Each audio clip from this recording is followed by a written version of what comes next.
ఆత్మలో వర్ధిల్లుట. అనుదిన ధ్యాన మాలిక. రచన డాక్టర్ ఇ. Stanley Jones. అనువాదం డాక్టర్ ఎ. సురత్నం బాసిమల్ల. రెండవ వారము 3వ రోజు. ఫిలిప్పీ పత్రిక 2వ అధ్యాయము 5 నుండి 11 వచనములు. స్వార్థ కేంద్రము నుండి దైవ కేంద్రమునకు. స్వార్థ జీవితము నుండి దేవుని జీవితమునకు మార్చబడుట అనేది మనం ఎదురుచూచే విషయం.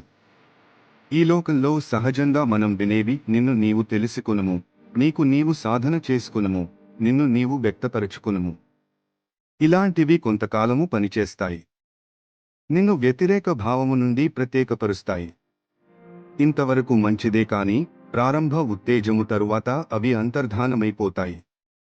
కాబట్టి తనను తాను తెలుసుకుని, తనకు తాను సాధన చేసుకుని, తనను తాను వ్యక్తపరచుకున్నట్టి వ్యక్తి ఏదో ఒక దెబ్బ తగులగానే మరియొక వైపు తిరుగుతాడు.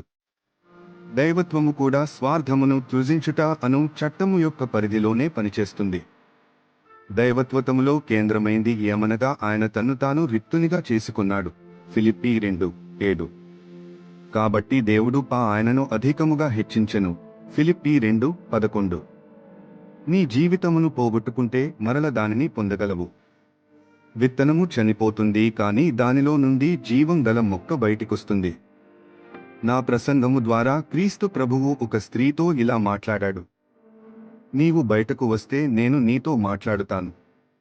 ముందు వరుసలో ఉన్న ఆమె చర్చి నుండి బయటికి రావటానికి తన వెనుకనున్న 3 వరుసలను దాటుకుని రావలసి ఉంది. చివరి వరుసలో తన భర్త కూర్చొని ఉన్నాడు.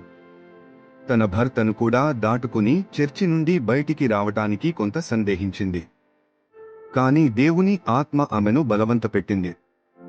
ఆమె బయటికొచ్చిన తర్వాత యేసు ఆమెతో, మనము కొంత దూరము నడుద్దాము అని అన్నారు. వారలా నడుచుకుంటూ కొండమీదనున్న ఒక చర్చిలోకి వెళ్లారు. అక్కడ ఆమె అంతరంగ జీవితములోనున్న ద్వేషములు, స్వార్థమును తీసి తన ముందు వేయమని యేసు ఆమెకు చెప్పాడు. ఆమె తన గతాన్నంతా ఆయన ముందు వేసింది. యేసునామంలో తన గతమంతా అక్కడ సమాధి చేయబడింది. ఆమె నూతన జీవితం పొందుకుంది. అందును బట్టి ఆమె అంతరంగములో స్వేచ్ఛను పొందింది. ఆమె ఇప్పుడు వర్ధిల్లుటకు స్వేచ్ఛను కలిగి ఉంది. ఈ నూతన జీవితములోనికి అనేక మార్గముల ద్వారా, పద్ధతుల ద్వారా ప్రవేశిస్తాం. మన ప్రవేశం ఏదైనాను కావచ్చు. కానీ మనము మార్పు చెంది ఆయన పాదముల చెంత కూర్చొనవలసి ఉన్నాము. ఈ భాగము డాక్టర్ ఇ. స్టాన్లీ జోన్స్ రచించిన అనుదిన ధ్యానమాలిక ఆత్మలో వర్ధిల్లుట నుండి సేకరించబడినది. దీనిని మీకు వివరించిన వారు ఎల్. సెలా బుక్స్.